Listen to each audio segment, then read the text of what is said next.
Bien, entonces, brevemente, porque lo sabemos todos, Irene Vallejo nace en Zaragoza en el 79 y es doctora en Filología Clásica por la Universidad de Zaragoza y Florencia. Y ella trata de investigar y divulgar a los autores clásicos. Y le gusta esta mezcla de narrativa y ensayo, claro, porque el ensayo puede ser denso, pero ella le da el toque de narrativa y nos atrapa a todos. Luego vamos a leer un poco del prólogo para que veamos cómo nos va envolviendo en el misterio. Yo a lo largo de la lectura he puesto como a los márgenes FG, que son como frases geniales, porque escribe frases que impactan. Entonces, de vez en cuando voy a recuperarlas y a transmitirlas con vosotros. Una cuestión es que como la actividad propiamente es con el fondo del club del lector, el que quiera hacer algún comentario del pasaje que yo pueda estar tocando en ese momento, pues levanta la mano y participa con su aportación, ¿de acuerdo? Porque se trata que es un club de lector, si no puede ser, porque confieso que 500 páginas a lo mejor no hemos tenido todos el tiempo de poder leerlo y sobre todo profundizar en él, pues nos apetece disfrutar de lo que podamos extractar esta tarde. Evidentemente ella pasa por un largo periodo histórico y hace sus aportaciones de sus opiniones.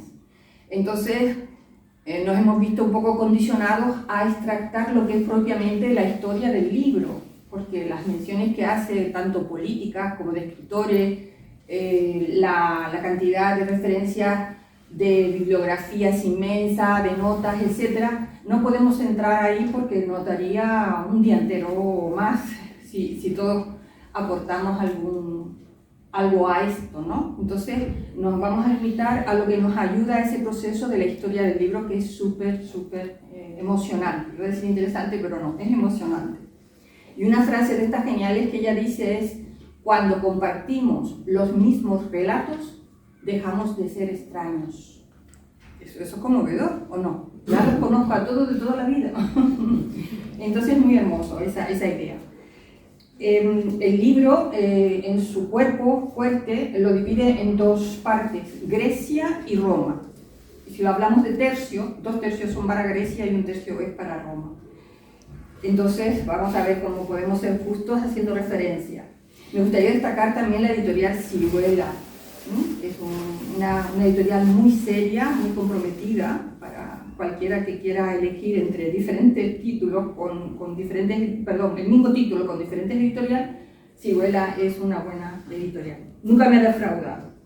Otra cosa bonita también es que ella dedica este libro a su madre y dice: a mi madre, mano firme de algodón. O sea, son como un preámbulo, una invitación muy hermosa a la lectura. Son detalles hermosos todos, ¿eh? Y también me gustaría destacar los comentarios que hacen los profesionales sobre ella, lo que se hace en la prensa y demás, que son 3 aspectos que nos resumen bastante todo el trabajo que está contenido en este libro del infinito en un junco. Uno dice: la fuerza y la capacidad de la autora por renovar la tradición del género, del ensayo y la narrativa.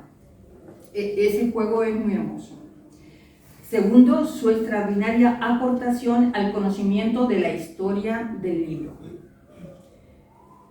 y al fomento de la lectura. El que no despierte la lectura de este libro me parece que lo tiene un poco complicado. Y un tercer aspecto que destacan los profesionales es su labor de difusión, promoción y defensa de los estudios clásicos. Ya solamente que dedique gran parte a Grecia es una señal de destacarlo, ¿no? Ella ha escrito 2 títulos más posterior al infinito en un junco, y solo menciono sus títulos porque son también evocadores. Dice: el futuro recordado, lo escribió en el 20, y en el 20 también escribe Manifiesto por la lectura. Tiene una marcada tendencia, ¿no? O sea, es alguien que tiene ciertas certezas. Bien, repito que si queréis levantar la mano y aportar algo, pues me lo comentáis. Bueno, de hecho, cuando toque algún aspecto que puede dar pie a que haya alguna observación, lo voy a hacer, pero vamos a comenzar con el prólogo. Como dije antes, lo que es ensayo lo envuelve con misterio y también voy a tratar de leer alguna cosita, porque ya que es club de lector. Bien, y bueno, y además que son textos que son para luego quizás compartirlos, ¿no? Pero comienza el prólogo diciendo que misteriosos grupos de hombres a caballo recorren los caminos de Grecia. Los campesinos los observan y los jinetes no hacen caso de los aldeanos que lo miran, ¿no? Entonces este equipo o grupo de jinetes son enviados por el rey de Egipto con grandes sumas de dinero para cumplir sus órdenes. Los campesinos se hubiesen quedado con la boca abierta o sorprendidos si hubiesen sabido cuál era la misión de estos jinetes extranjeros. Libros. Buscaban libros. Entonces el señor de Egipto les había encargado de que fueran a buscar libros para su gran biblioteca de Alejandría.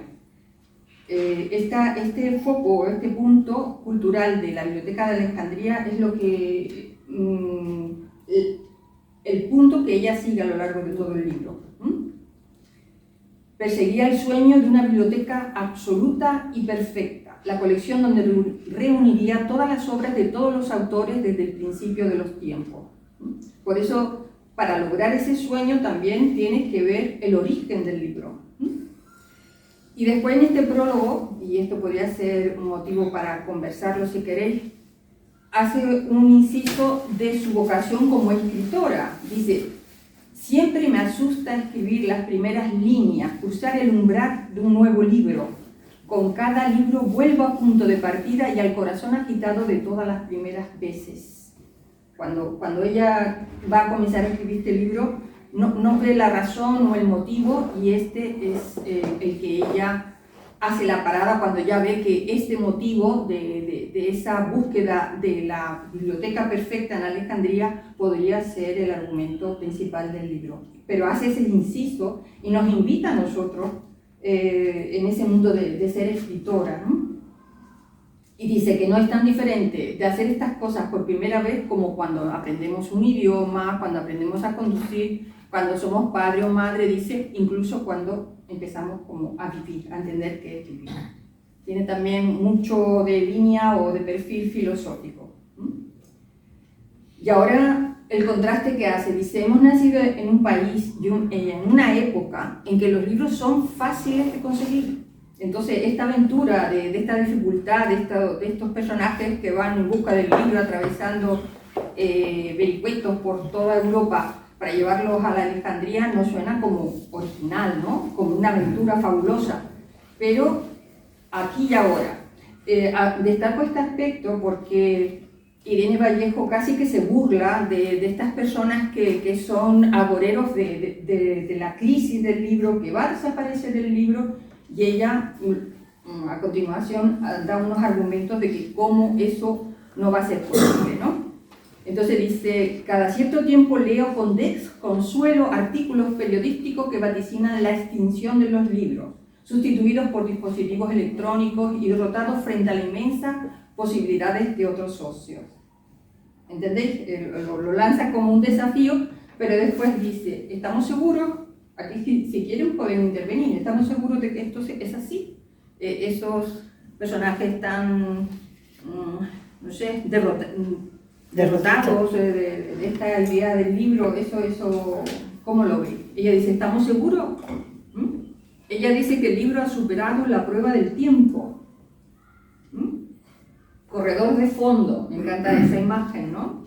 Y dice que Umberto Eco, el libro pertenece a la misma categoría que la cuchara, el martillo, la rueda o las tijeras. Una vez inventado no se puede hacer nada mejor. No me digáis que esa frase no es genial, ¿no?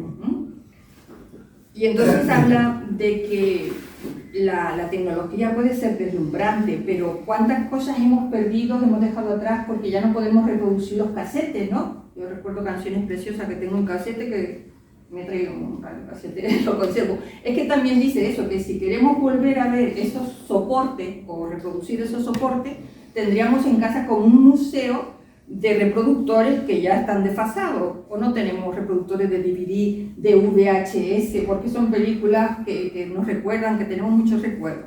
Entonces dice eso, el libro desaparece, pero después ¿qué pasa con estos artefactos que no podemos reproducir? Nada. Y entonces lo contrasta diciendo, es curioso que aún podemos leer un manuscrito pacientemente copiado hace más de 10 siglos, y en cambio no podemos reproducir ni películas ni nada, ¿sí? Qué duda cabe de que hay un miedo, y más el escritor, hay un miedo a que desaparezca lo que es la firma del escritor, ¿no? Cuando escribe, Sí. aunque los escritores ya escriben en ordenadores, ¿no? Antes se escribía a mano, luego vino la máquina de escribir y ahora vienen en ordenadores. Entonces los mismos escritores tienen miedo de que se pierda aquello que ellos escriben, pero ellos escriben también en ordenador. Eso puede ser un aspecto, un punto, o un sector de los escritores, pero lo que argumenta aquí Vallejo es precisamente que no podemos argumentar, por eso dice, ¿están seguros que algún día puede desaparecer el libro? Cuando estamos viendo que en este ejemplo que pone es evidente que ha vencido a otros soportes, ¿no? Mucho más moderno. Exacto. Eso es, bueno, O desfasados, que se han desfasado esos modernos frente al libro. Nosotros hemos tenido, aquí ha habido un curso de oratoria público, Sí. tal como estamos aquí, Sí. había un ingeniero, Álvaro, ¿Te suena, no? ¿Te suena? Sí, sí. y entonces Muy famoso. Álvaro, bueno, está en ello, en las app que se están haciendo, Sí. que, bueno, hablando de la poesía, del recital de poesía que va a venir en marzo, que vamos a hacer, bueno, pues Álvaro decía que esas app que ya están inventadas y que él ha participado, por ejemplo, de que es capaz de reproducir una poesía como el mejor escritor de poesía que haya en el mundo, porque tiene tantos datos que es capaz de hacer O de generar. Al estilo de quien tú quieras. de quien tú quieras. Ahora habrá que ver en la calidad de la poesía, no la Exacto. Inteligencia artificial. Pero de todas maneras es diferente eso a la idea del soporte que dice Teresa. Porque claro, el problema es que los soportes nuestros son tan rápidos y que son más frágiles.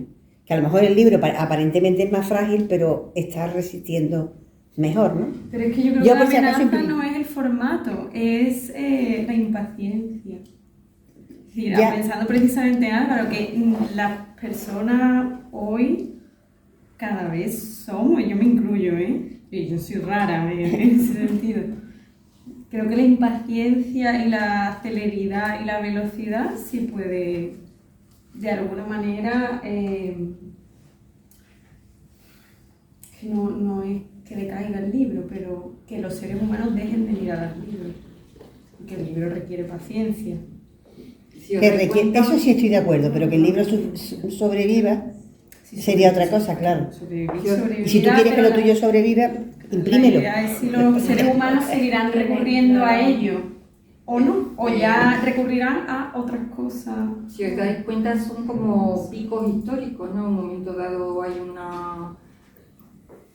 destaca un aspecto, un soporte, etcétera, etcétera. Pero estamos como mirando que en el futuro quizá desaparezca, pero ya ha pasado este presente es un futuro del pasado, ¿no? Sí. Es que también lo argumenta ella un poquito más adelante diciendo, ¿quién iba a decir que esos versos de Homero iban a perdurar, siguen actualmente vigentes, o lo podemos, han llegado hasta este momento presente, un futuro para ellos, ¿no? No lo pensaban que iban a durar todos estos siglos. O sea, se enseña un poco que en la filosofía tendríamos que despegarnos del condicionamiento del presente para poder entender los momentos pasados, futuros, posibles pasados, posibles futuros, que es lo que otra frase genial un poquito más sobre esto dice: no olvidemos que el libro ha sido nuestro aliado desde hace muchos siglos, en una guerra, que es un poquito una guerrilla lo que tú mencionabas, que no registran los manuales de historia. Es decir, es una lucha, una supervivencia, pero lo que es auténtico va a sobrevivir siempre, por lo menos.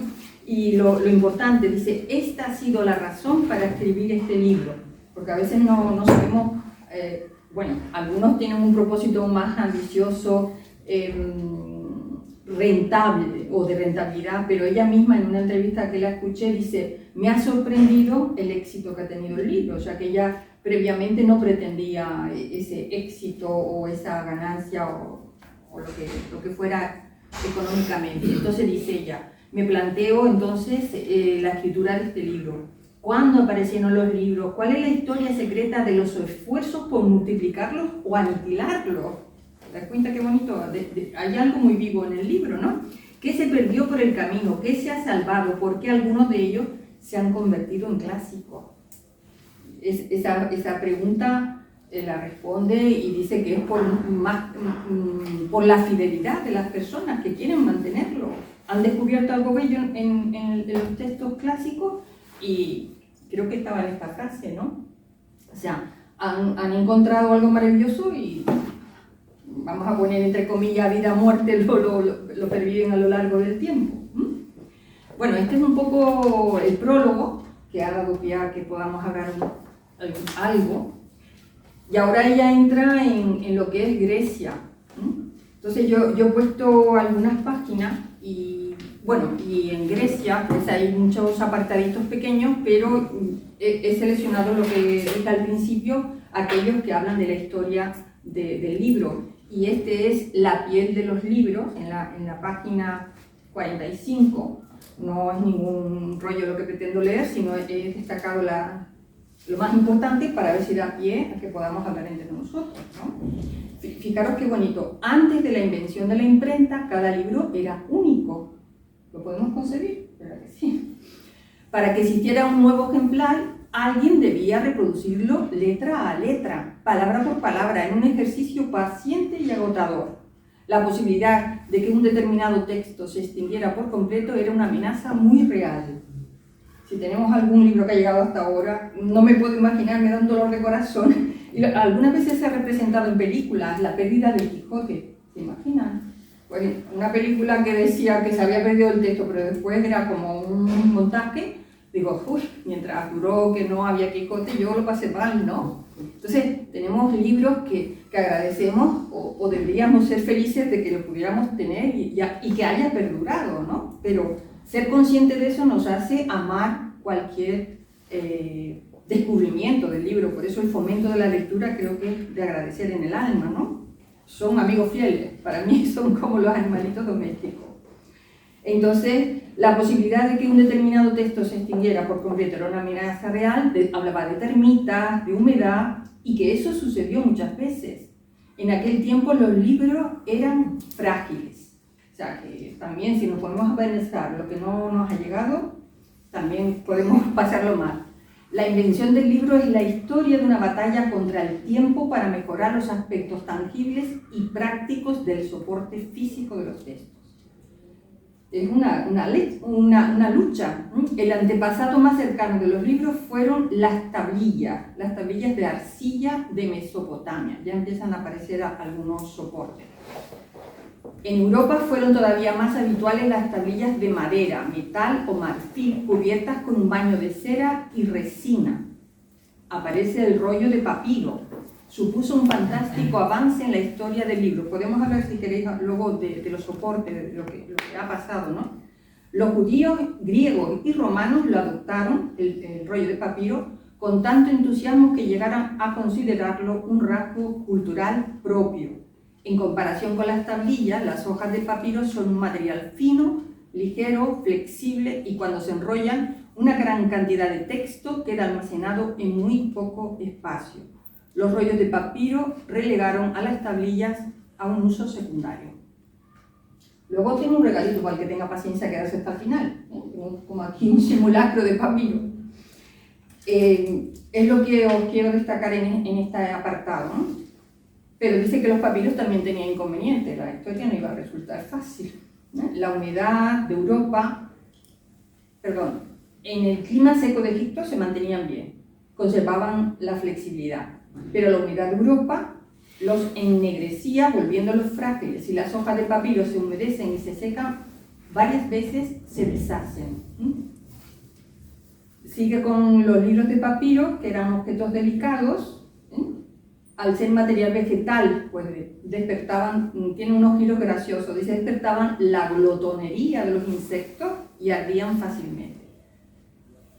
Y después hemos oído la palabra pergamino, ¿no? Dice, en Pérgamo reaccionaron perfeccionando la antigua técnica oriental de escribir sobre cuero en recuerdo de la ciudad que lo universalizó. El producto mejorado se llamó pergamino, el origen. Esto es lo que quiero destacar de esta parte de lo que es la piel de los libros. O sea, ¿nos hace pensar o no? El caminito empezó difícil para llegar a tener estas cositas, estos objetos en el momento actual.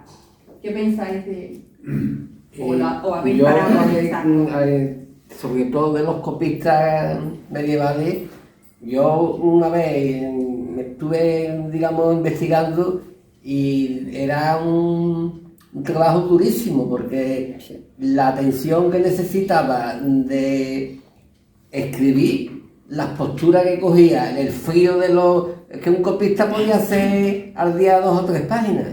Y además con mucha atención porque cualquier borrón estropeaba el trabajo. Aunque el pergamino es verdad que puede dejarlo secar, rasparlo suavemente, le permite una corrección, pero con eso era un trabajo, le decían como los molehuesos, porque terminaban de las posturas, de estas 8 horas, más o menos lo que quería decir eso.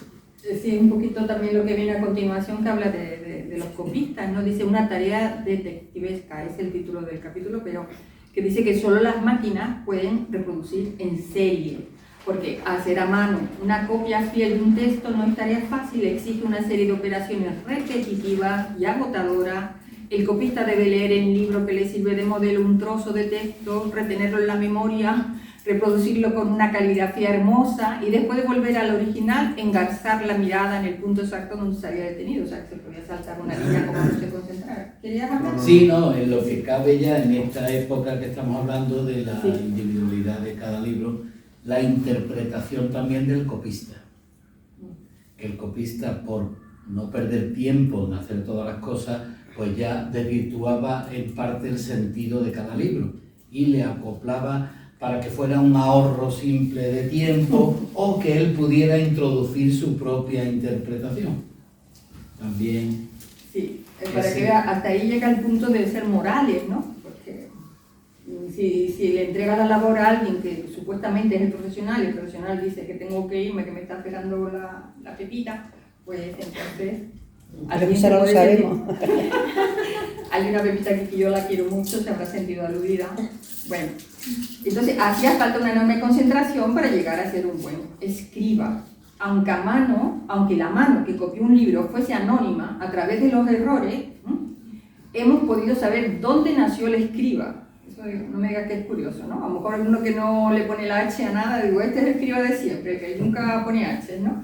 ¿Qué nivel cultural tenía, por los errores que cometía, su agilidad mental y su gusto, hasta su psicología aflora en sus omisiones y en palabras intercambiadas?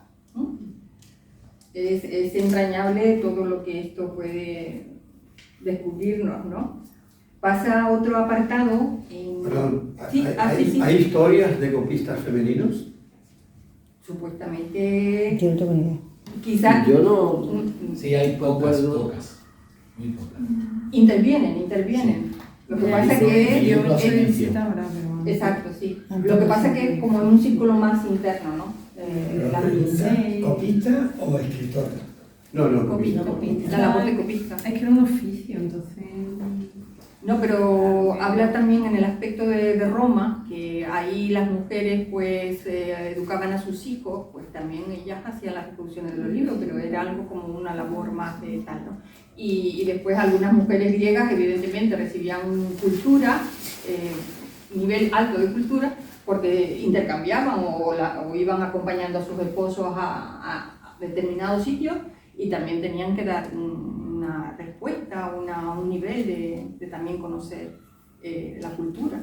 Pero de todas maneras, una cosa del copista, por eso es buena la pregunta, ¿no? Copistas o escritoras, porque escritoras sí hubo.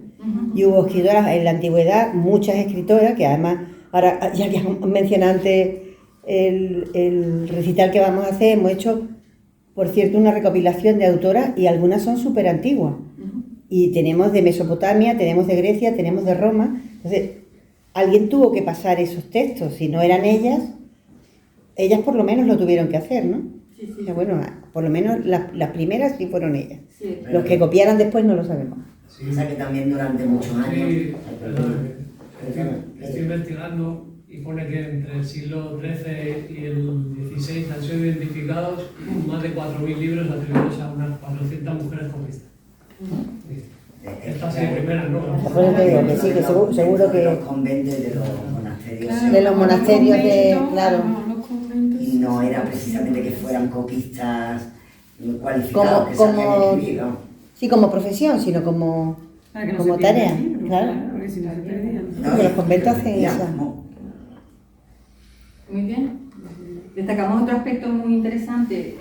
¿Os imagináis que cuando no había escritura todo lo había que mantener oralmente? Tanto el desarrollo cultural como los conocimientos habidos. Entonces, primero, habla de un tópico que nos lleva a imaginar que las culturas orales son primitivas, rudimentarias y tribales. Porque hoy medimos el desarrollo de un país en función del grado de alfabetización de su población. Entonces, no es extraño que proyectemos a esa etapa prehistórica nuestro concepto de un mundo atrasado y extinto. Sin embargo, sabemos que no fue así, al menos necesariamente. Habla de varias culturas en las que la transmisión era oral. Pero dice, por supuesto, la ausencia de escritura era un inconveniente cultural. ¿Por qué? Porque se iba acomplejando el nivel cultural, se iba creciendo y más constante y angustioso era para estos personajes que cayeran en el olvido.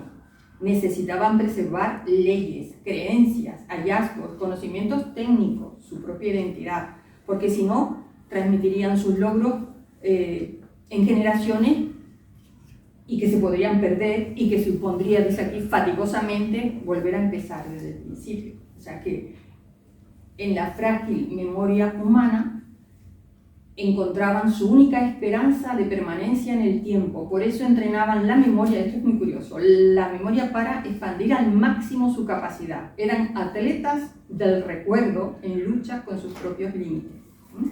Pero sí. Yo creo que frágil la memoria es ahora. Entonces la memoria era muchísimo más fuerte de lo que nos podemos imaginar.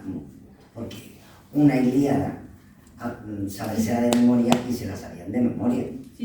Sabían de memoria la Ilíada, la Odisea y lo que le pusieran por delante, porque estaban acostumbrados a aprender. Lo comenta y justo es ese aspecto, porque es poético, ¿no? Porque dice, en su esfuerzo por perpetuar, los habitantes del mundo oral se dieron cuenta de que el lenguaje rítmico es más fácil de recordar y a raíz de ese descubrimiento nació la poesía. Uno se pone los recursos que tenga. Dice, al recitar el verso, la melodía de las palabras ayuda a repetir el texto sin alterarlo, porque la música se quiebra cuando la secuencia falla. ¿No os ha pasado que intentáis repetir una poesía? Me falta algo, me falta. Es eso lo que intentaron mantener los conocimientos a través de la poesía.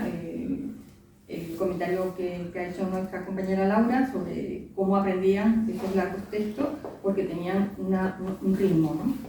A mí me dio la impresión ¿Sí? de que este paso de la cultura oral a la cultura escrita lo dice con un poco de pena, como de una pérdida de valores humanos en que la transmisión oral era una transmisión de persona a persona y ya la escritura era un poco más impersonal. Era algo transcrito a un objeto.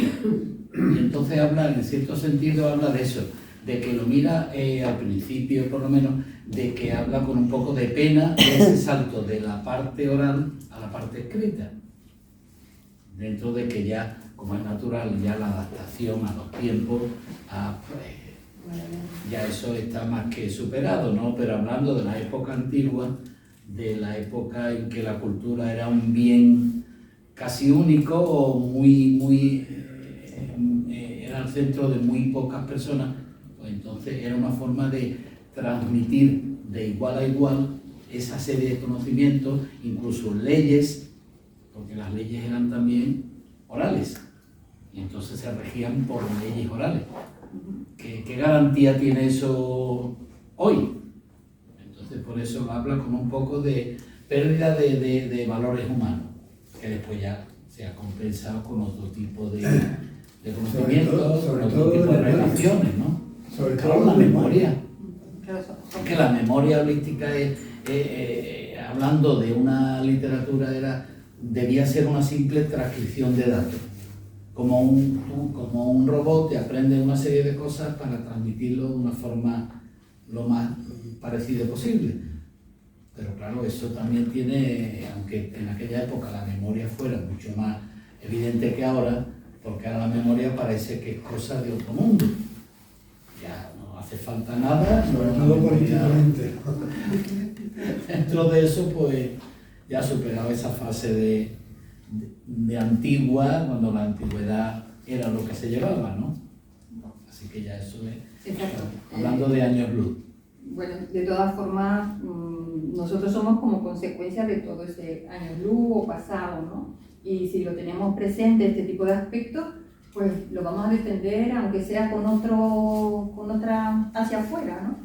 Con esa añoranza, con ese cariño, por lo menos que nuestras actuaciones no sean contrarias a ese pensamiento.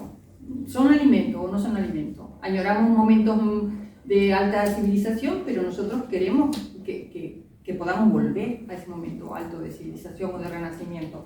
Y solamente con mantenerlo vivo dentro de nosotros, pues eso va a ser posible. No lo contrario. Lo que dijiste antes, comentó ella, María, sí. que el problema era un poco la impaciencia, ¿no? Y la fragilidad de nuestros sistemas actuales.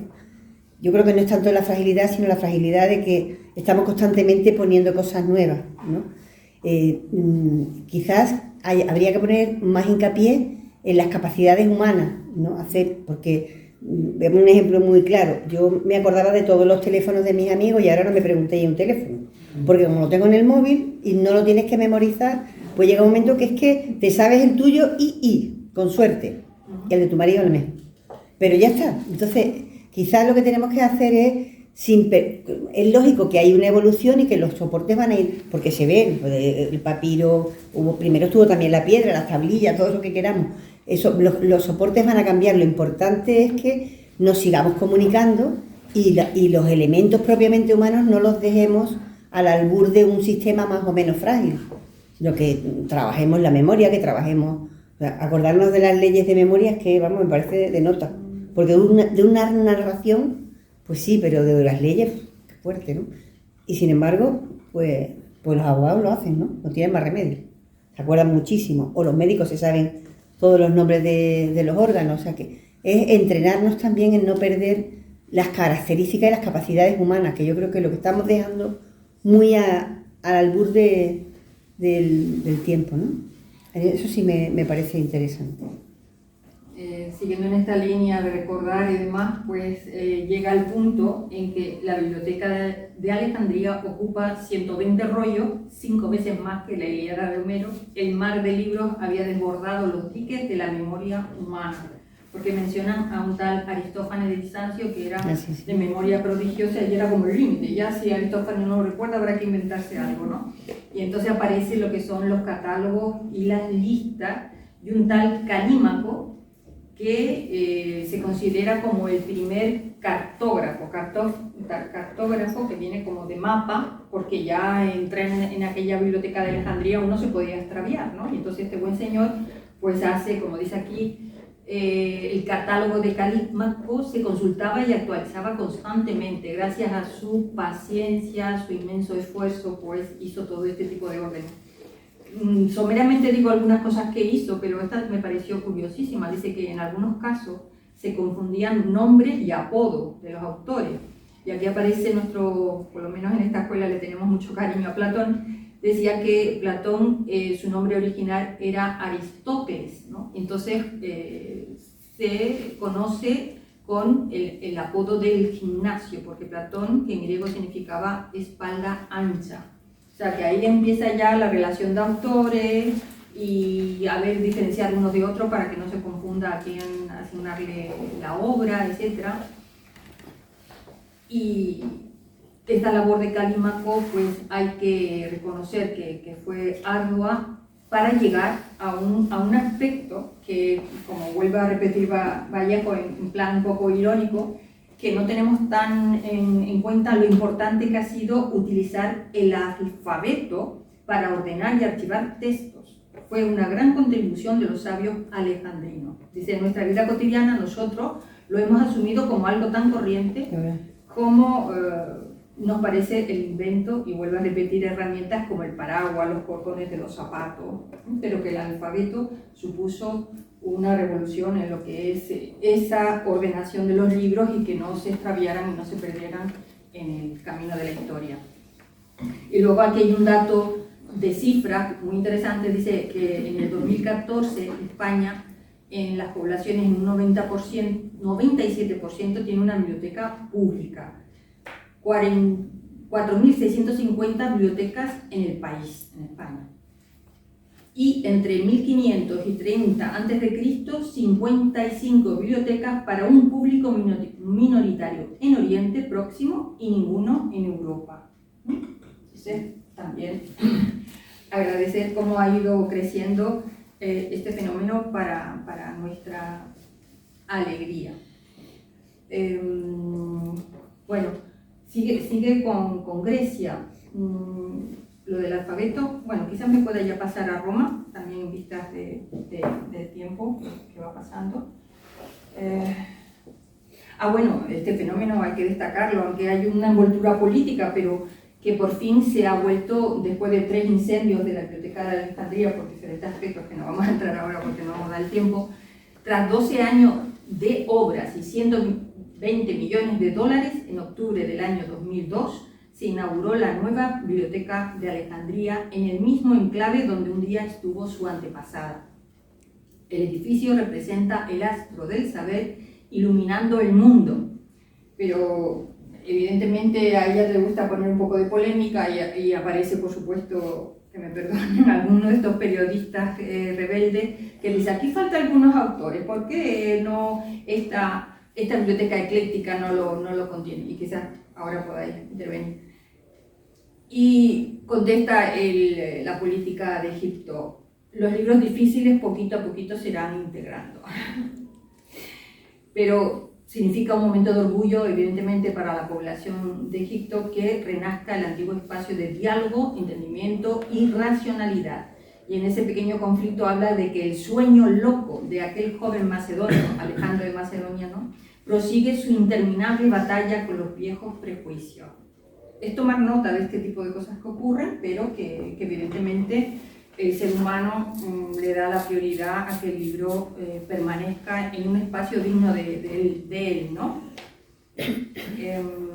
Bien. Bueno, podemos ir como avanzando un poco más rápido y ya entra en lo que es Roma, y es impresionante, todos conocemos un poco las características de la civilización romana, y ella destaca este aspecto, ¿no? Dice, los romanos consiguieron su extraordinaria sucesión de victorias gracias a que aprendieron pronto a imitar lo mejor de sus enemigos, eso lo sabemos, a apoderarse de lo que les gustaba sin la menor terquedad chauvinista y a combinar todos los ingredientes copiados para crear nuevas formas propias. Reconocían esta valía enorme de los griegos y prácticamente le copiaron de todo para ir un poco entrando en esa cultura que ellos ellos fueron tanto adaptándola, y había una diferencia como de 500 años, pone aquí, sí, y fueron, por supuesto, saliendo sus propios artistas o escritores o abogados o oradores romanos, pero reconocían la prioridad o la grandeza de Grecia. Se habla de que en la mitología copiaban todos los dioses griegos y le ponían su nombre romano, ¿no? Hemos visto que todos los dioses tienen un equivalente del griego al romano. Entonces, esto también lo podemos comentar. Habla de la globalización referida a este comportamiento de Roma, es muy curioso, ¿no? La globalización y su paradoja esencial, también lo que adoptamos de otras partes nos hace ser quienes somos, decían los romanos, aunque copiaban a los griegos, pero le hacían ser como son. No sé si queréis comentar. Yo sí quería comentar una sí. cosa. El término copiar no me parece muy apropiado, aunque nosotros lo utilizamos, lo de que copiaban. Los antiguos no tenían la idea de originalidad, que es una neura del siglo XX y XXI, de tener que ser originales, sino hay una obra maestra y los romanos yo creo que lo que hicieron es de altavoz a la cultura griega. Luego ellos evidentemente desarrollaron sus obras con su propia mentalidad, pero copiar, yo no creo en la copia, ¿no? Bueno, los romanos eran admiradores de los griegos. Claro. Todo lo que tenían los griegos, ellos, bueno, yo no sé cómo llamarle copiar. Es que la idea de copiar.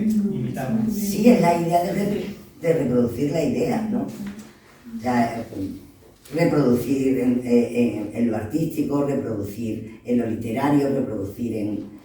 Pero no es que ellos no tenían el mismo tema. Podía escribir 4 autores sobre Antígona. ¿Y qué más da? Si cada uno lo va a escribir de una manera. Es el mismo mito, pero no tenían la idea de no, es que Eurípides es que va a copiar a Sófocles y este copia no sé cuál. Eso ellos no lo entendían así para nada. Sí, creo que es una neura nuestra. Sí, de todas formas sigue remarcando el aspecto de que los intelectuales y creadores latinos siempre se presentaron como discípulos de los clásicos griegos, tampoco... Pero una cosa es ser discípulo y otra cosa es copiar. Bueno. No, hago el inciso porque el tema del copieteo está muy mal visto.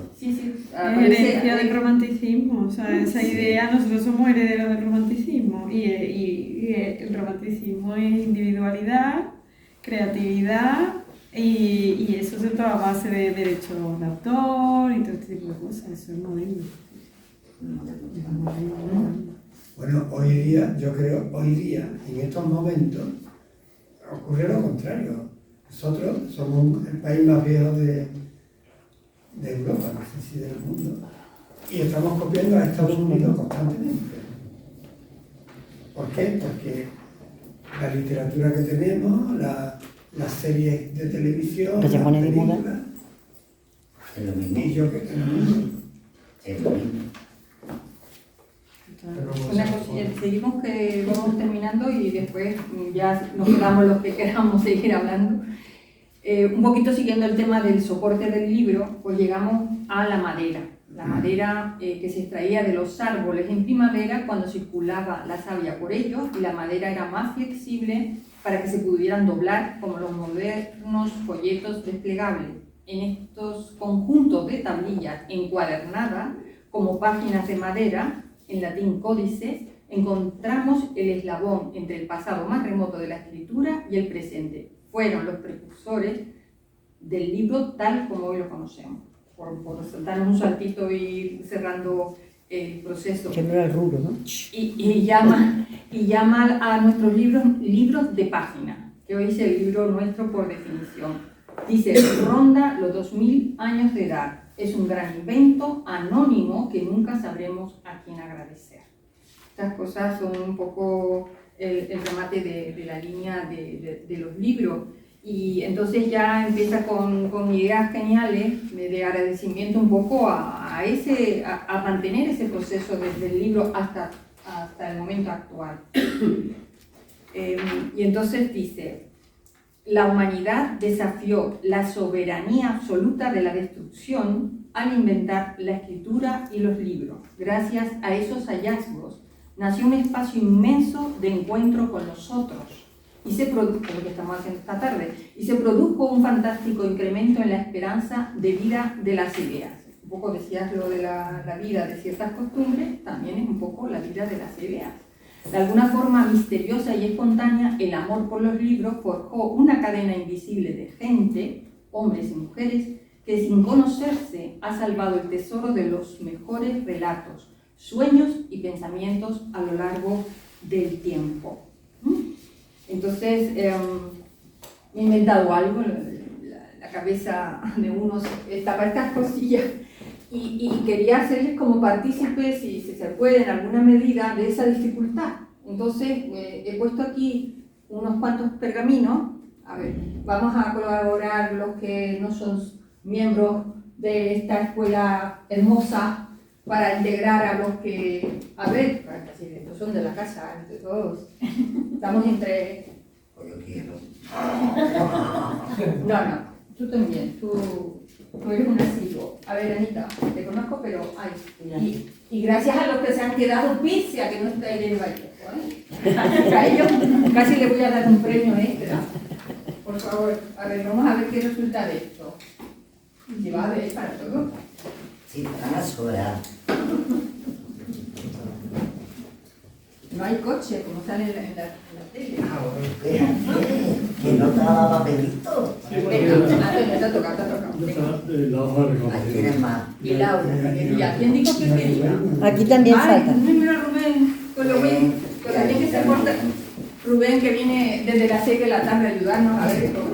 A poner la silla. Venga, va. Por aquí también faltan, Teresa. ¿Quién? Ah, está tu niña. Pero han quedado bien. Venga, abrirlo. Y la... Pásalo. A ver. Virtudes ha quedado sin.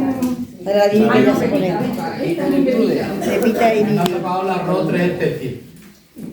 ¿No es todo lo chino? ¿No era esto de...? Un momentito. Presuntamente son papiros que componían un libro. Y hacían ese proceso tan arduo de componer, y supuestamente todos tendrían que formar una página de un libro, por lo menos, ¿no?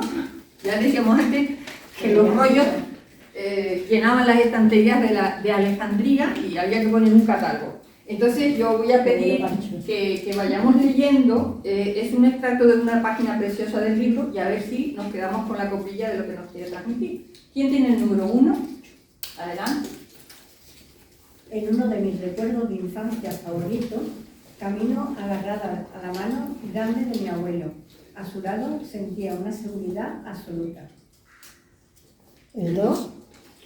Mi abuelo no solo cuidaba de mí, tenía un instinto protector universal e indiscriminado. El 3. Mi abuelo quería impedir los males que se podían evitar. Quería salvar a los desconocidos, a las plantas, a todo el mundo. Quería corregir y remediar todo el caos. Bonito. Cuando había neutralizado la amenaza de una traicionera piel de plátano abandonada en la acera, me decía, ¿ves? El bien no se nota. Alguien se va a librar de topetear aquí, caerse, romperse la pierna, y nunca se enterará. Este libro trata sobre personas como mi abuelo, sobre los salvadores invisibles, sobre la destrucción que alguien evitó con un esfuerzo mutuo. Yo que déjame la gafas.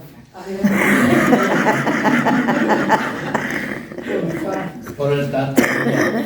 De un modo inesperado, infinito en un punto, ha llegado a las manos acogedoras de los lectores en una época de extrañeza, en una época de tiempo sombrío, que nos han recordado nuestra incurable fragilidad.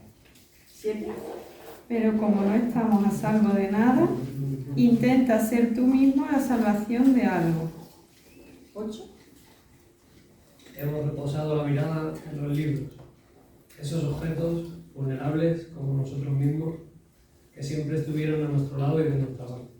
9. que nos rescatan de toda clase de encierros y nos recuerdan que el universo entero puede caber en los surcos de una página impresa. 10. De alguna forma, las experiencias siempre modelan las ideas y, en esa circunstancia, el eje de este ensayo narrativo giró con suavidad hacia las aventuras silenciosas de los anónimos salvadores del libro. 11. Un libro, mientras permanece cerrado, es solo una partitura muda con letra y la música de una sinfonía posible. 12. No hay historia, no hay página que palpite sin el roce de unos ojos ajenos. Así, escribir supone también confiarse uno mismo a otras manos, miradas y voces. 13. Y ahí es donde sucedió lo insólito, una emocionante polifonía de lecturas rítmicas y acompasadas. 14. Y como diría mi abuelo, este es un libro salvado por la bondad de los desconocidos. ¿Por casualidad hay otro 14? 15.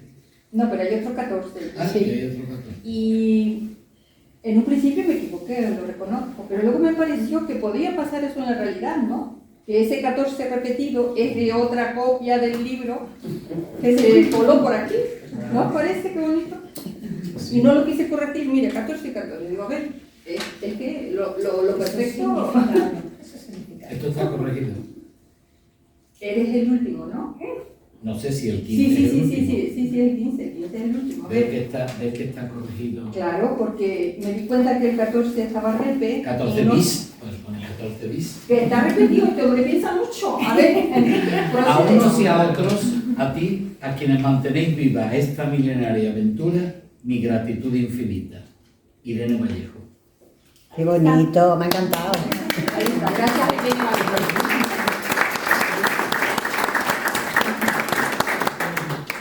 Nada, buenas tardes. Creo que ha sido complejo el comentario de un libro de 500 páginas, pero hemos recogido algunas ideas que ya nos han permitido. Gracias por venir. Espero que Irene Vallejo ha estado aquí presente con nosotros, ¿no? Se lo agradeceremos. Le escribiremos para decirle que la hemos echado de menos. con todo el cariño hacia ti, porque me ha gustado mucho. Muchas gracias. Ella se lo ha perdido. Ella se lo ha perdido. Te has perdido una presentación buenísima. Gracias. Hasta pronto. Muy bien, muy bien.